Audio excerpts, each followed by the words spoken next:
Hey friends, it's Regina, and today I have all the pretty things for you. Today we're going to start off with this little clock that I found at a consignment shop, and I love its bones. It's so pretty. It's got the best scroll work on it, um, and I didn't even know if it worked, but I had a plan if it didn't of what I was going to do. When I got it home, I popped batteries in it, and sure enough, it worked just great. So what I do is I just start off by removing all of the stickers on the outside, and then I'm going to go in and just give it a nice clean with some rubbing alcohol. Once I get it all cleaned up, I'm going to go in with this all-in-one paint in the color Peony. It's my favorite pink that I've found so far, and I used this for some furniture, but since I had some left over and I love the pink and I like to tie things in together, I have been using it in all of my crafts as well. As a matter of fact, I just went ahead and ordered some more. So I'm taking a pointed brush so that I can make sure that I get down into all the details of the scroll work. It does look like it's a little dusty still, but I think that was like maybe a aging technique to show some patina. So I'm going to go ahead and finish off all of that, and the whole thing gets a whole messy coat. Then I'm going to go in with my blow dryer and of course blow it dry because, you know, we're trying to hurry up and get this video done. And once that's dry, I'm going in with my second coat.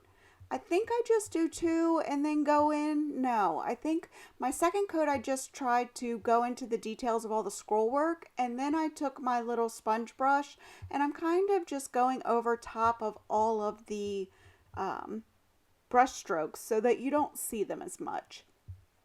I went ahead and taped off the face and gave that two coats as well. Now I'm going in with my gold leaf rub and buff, and I use my finger most of the time, but I do go in with on some of the detail with a paintbrush as well.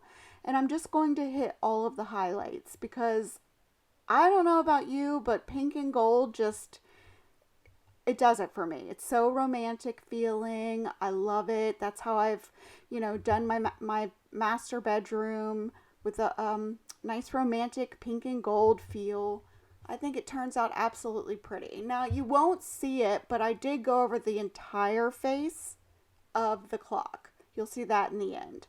So now I have like this MDF sign that I found at the thrift store, and I went ahead and sanded off the entire top layer of paper. Now I'm going in with the Felicite Mould by IOD. This is the one that was just released. It's super extra deep, and I found this resin that I don't normally use, and it's the only thing I had on hand, and I didn't realize at the time that it wasn't fast set, so I did have to let it sit overnight. Now what I will say about this resin is at the end of the day it worked. But it was so sticky and messy, and it took me forever to scrub everything out of my sink.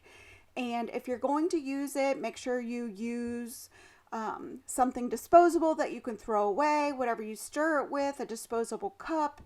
I got a lot of bubbles, you'll see, in my molds or in my castings that I don't usually get with the amazing resin, but it did end up working. So maybe next time I just need to, shake it so that the bubbles rise some more, or I don't want to waste it. I have it now, so I just know that there's some things that I need to change with the way that I use it. So I'm going to go in with my Snow White chalk paint, and I'm just going to give this a couple of coats. If you hear some whining in the background, that's my new puppy Gunner. I just adopted him from the shelter, and he's not happy with that I'm not paying attention to him right now. So I think I give the front 3 coats only because, that MDF really sucks that paint in. And on the back, I only go in with 1 coat. Some days I'm one of those people that find painting therapeutic, and then others not so much. I think today was one of the ones where it's like, I'm done with painting for today. So here's where I'm only going to put 1 coat on the back. Once it's dry, I'm going to take an IOD stamp, and I believe it's called wood grain, wood something. I am going to link that below for you, and I'm going to stamp it on here in a way that I'm hoping will look like Barnwood plank. So I didn't re-ink my stamp because I didn't want it too stark. I want it just light, and I don't have any gray ink right now. So I'm going to lightly ink my stamp and kind of square it up to where I want it and get that pressed down.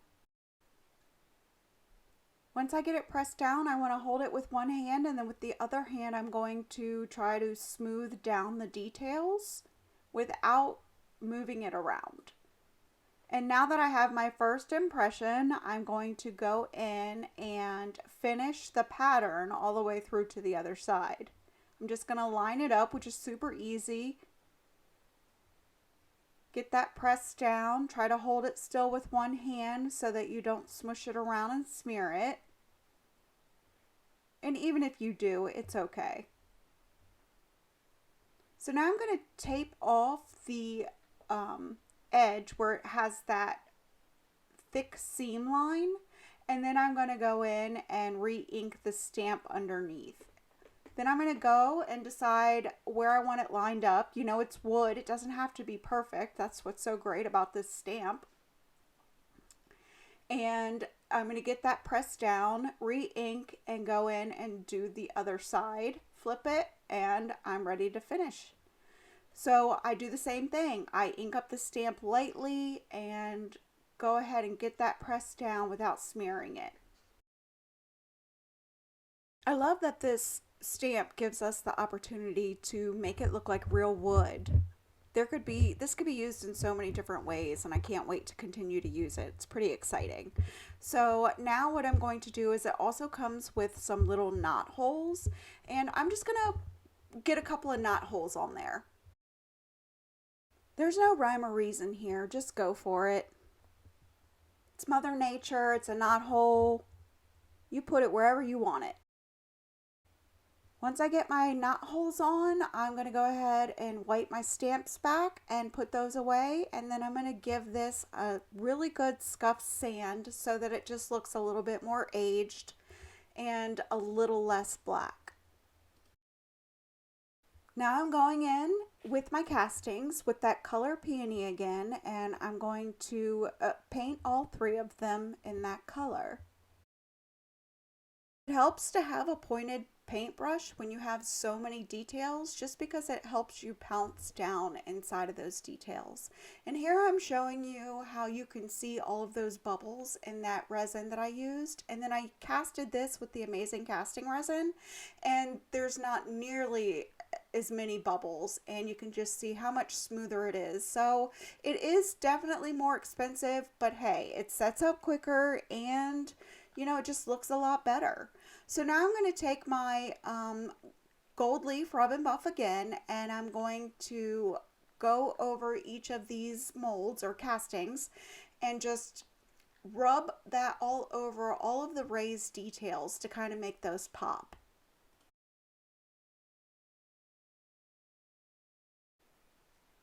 And that is just so pretty. Look at the details on that. It's gorgeous.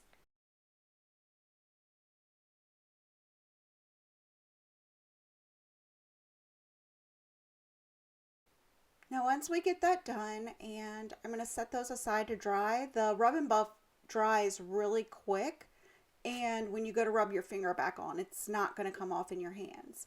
So I had these little metal hooks that are white and they're shiny, and I wasn't sure if the rub and buff was going to adhere to them. So I figured, hey, let me give it a try. So I did the one, and it did, and once it dried, it's not really coming off. Now I'm sure if I brushed something up against it that was hard, or you know, like a piece of metal, it might come off, but I was able to get those on, or I was able to get it on there and it not come off. So I went ahead with that.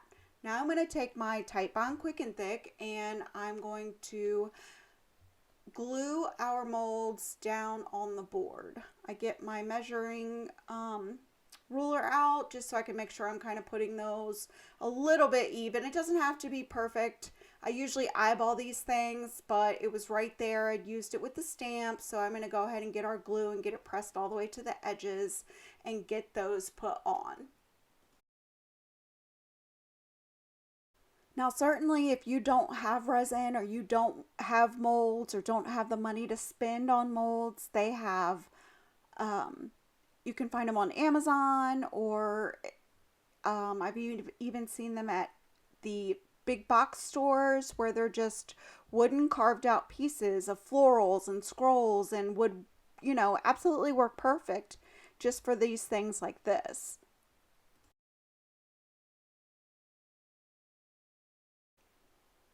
Now, once I get them down where I want them, I'm going to go ahead and let them dry for a little bit. And now I'm going to take my clips or my hooks and kind of line those up and see where I want them. This is a new IOD transfer set. It's the Gilded transfers, and they're absolutely gorgeous. They're gold and shiny and perfect. And I could not wait to get my hands on them and use them. So what I do is I'm just going to go ahead and cut out the pieces that I want. And you can see that almost the entire sheet is filled up with a transfer, wording and shapes and just so much more than that you could use to accent your pieces, which you'll see me do. Now, I cut out these other two pieces and I thought I was going to use them, but I decided that it was a little too much and just not the vibe that I was going for. So I go ahead and I use my Bewick Cottage transfer that I have here, and I get that put down. Now, I was taking my time with this because it was the first one that I'm using, and because it's so shiny, it makes it a little harder to see what has transferred and what hasn't. But the great thing is you have this negative that you could also use in some future craft projects. Look how pretty that is. So here I am deciding whether or not I'm going to use that, and I decide no, but I do go back and I cut out some additional wording to use as accents over the entire piece. Now I'm going to go in and get my hooks lined up. I'm going to mark where each one should be. And then I'm going to take my little drill and get those attached.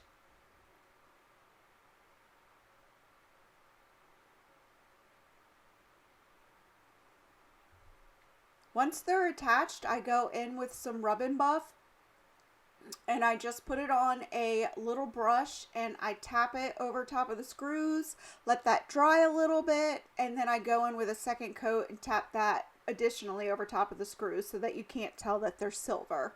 And it turned out great. I love it. I can't wait to see it in my bedroom. I'm calling this a Victorian vase. But I found this little coffee tin, and there were a couple of things that I thought that I wanted to do with it. I'm just going to save the top for later, and I'm going to take some acetone, and it didn't rub off like really easy, but I had to work for it a little bit. I did finally get it off with the acetone. I just had to scrub really hard. And now I'm going to take this decoupage paper, which I will link this below.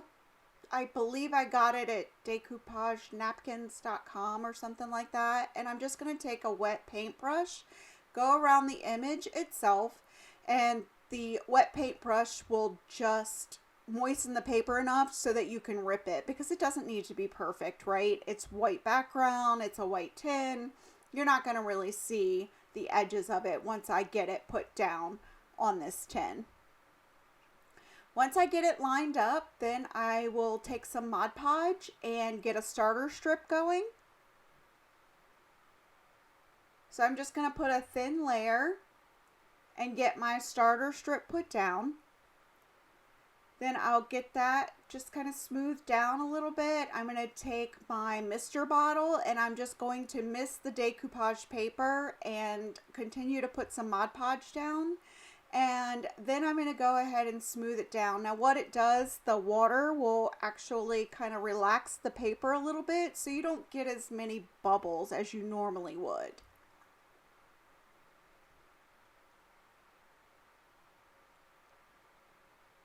Once I get that put down, I'm just going to go ahead and smooth it out. Make sure there's no extra bubbles. If there's some, it's okay. Again, because the background's so light in the paper and the canister is light, you're not really going to see it. I'm going to go in with a healthy dose of the Mod Podge and just put a thick coat over top, and I'll let that dry. The next thing I do is I'm going to take some foam from the Dollar Tree, get that placed down inside the middle, and I'm going to start working with some really pretty florals that I found on Amazon. I'll link those below as well. I don't typically like foliage or florals, silk ones, just because I feel like they're too, I don't know, impersonal, but these are well done. So I can tell that I'm really going to like the way that this looks. I'm just kind of shoving these in here for now just to kind of show you what they might look like, and I'll style it up for in the end. Now I have a little bit of a moody floral vibe going on. I don't know, maybe it was raining this day and I was just, you know, feeling a little sassy. I'm not sure. But I'm going to take this piece of wood. It's like balsa wood or something. And I wish I would have glued two of these together just to give it more of a substantial feel. But I take my DOS air dry clay and I go ahead and roll that out super thin. And I get that pressed down and glued onto my wood, and then I just go in and kind of trim it up so that it fits on there a little better.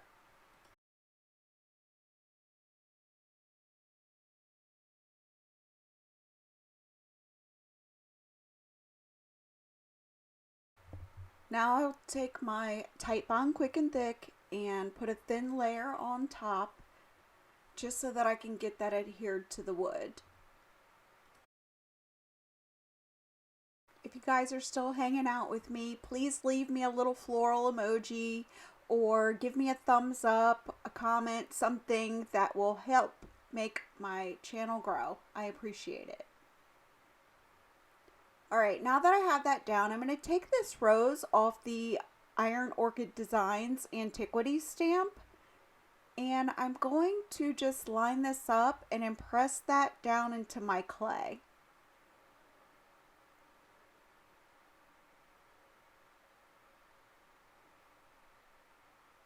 Once that I get that impressed, then I'm going to go in with our next Iron Orchid Design stamp in Kindest Regards, and I'm just going to go ahead and get some of that letter pressed down as well. I'm just going ahead and placing in the awkward places first, and then I'll go in and do the larger portion, and afterwards, if there's any blank spaces, I'll go back in and just kind of press down a letter or two here or there, just so that it looks more cohesive.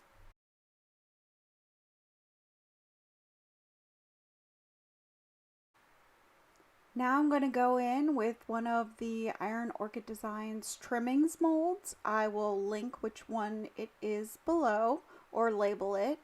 And I'm going to take some cornstarch and dust the mold first because that will help the casting release from the mold a lot easier.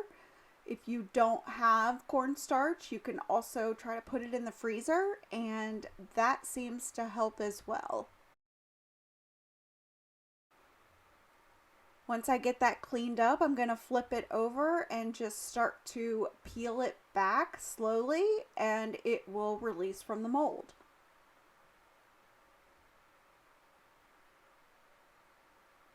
Then I'm going to go in with my Titebond Quick and Thick and just take my finger and get a nice thin layer evenly over all the way to the edges and get that placed down right at the top of the other clay. I also trim it up just so that it matches the size of the board. Now I believe it's the Lock and Key mold from Iron Orchid Designs, and I'll go ahead. I want to use a key and one of the locks, so I'll get those cornstarched. And again, with the clay, go in and get my clay pressed down in each of those vessels and get those castings pulled out.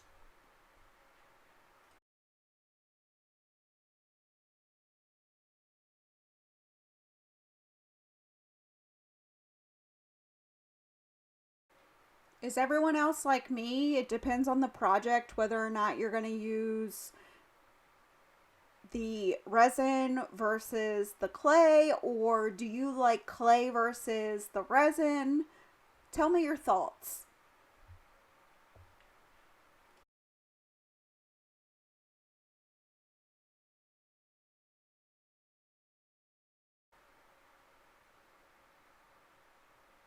I'm going to get the lock pulled out, and I do, the little part on the right, it does kind of come apart, but that's okay. Once we get it down on the board and get it glued down, I'll kind of arrange it so that it's a little more level and you can never tell that it was, broken in the first place. Now I'm going to go ahead and do my key, and you have to be careful with the key as well because he's got some really tiny parts. That's the thing with the clay when you're using these molds with the smaller details. You just have to be more careful. They're a little bit more delicate.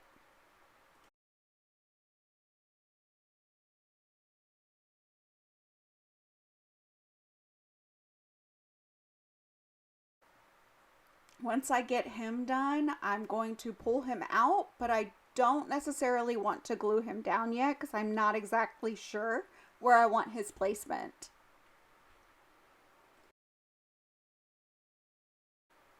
Okay, so now that we have that done, I want to take my Waverly chalk paint and the color ink, and I'm going to gently, because my molds or my castings are still wet, I'm just going to do gently press that paint down into the casting details.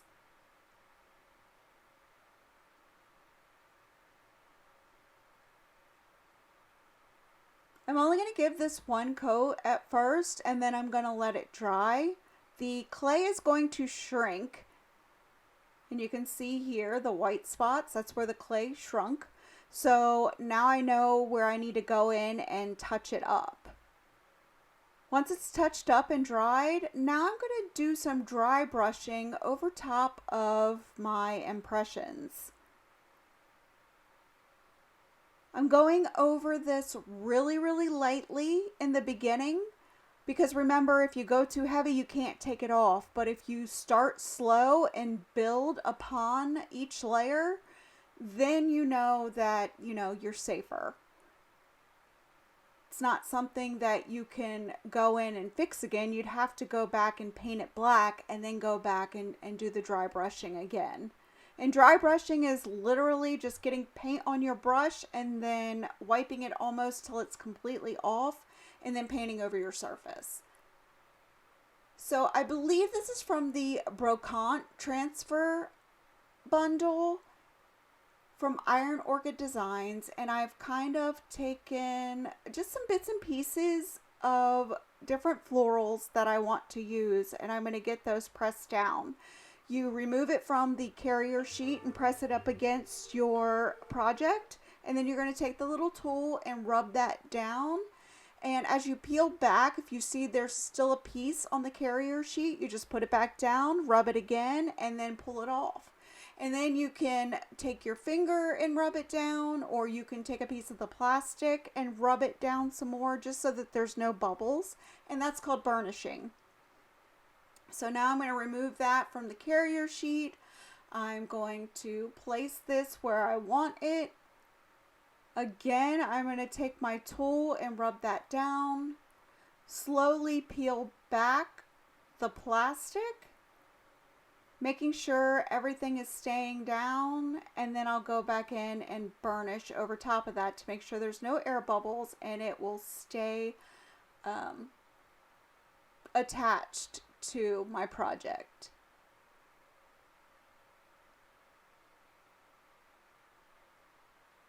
Now at first I thought I was going to keep the key white, and I went ahead and added some rub and buff to it. And now I'm going to go in and add the rub and buff to the molds themselves, just to give that just a little bit of you know, a little bit of something something. Once I get that done, I go to the top and I'm going to add a little bit more. Oh, look how pretty that is. But I decided that the white key just wasn't doing it for me, so I pulled my black paint out of the refrigerator and I'm going over that key and painting it and getting that glued down with my Tite Bond. I'm going to get that dry real quick so that I can get my gold leaf rub and buff and go over top of that key so that it blends in with the rest of the project. So pretty. Now I'm just going to take this sheer chiffon ribbon, and I don't think I show it, but I'm going to tie a bow in it and get that attached with some glue, hot glue. And now I'm going to take my Dixie Belle clear wax and I'm going to wax over the entire thing with a light coat of wax, and I'm going to take my paper towel and get that buffed in. And that's it. And here's our projects. I hope everyone loved them. I'm really happy with my hooks. I think they're beautiful. They will help in me hanging my, accessories on. And I hope you guys have a great day. See you later. See you next time. Bye.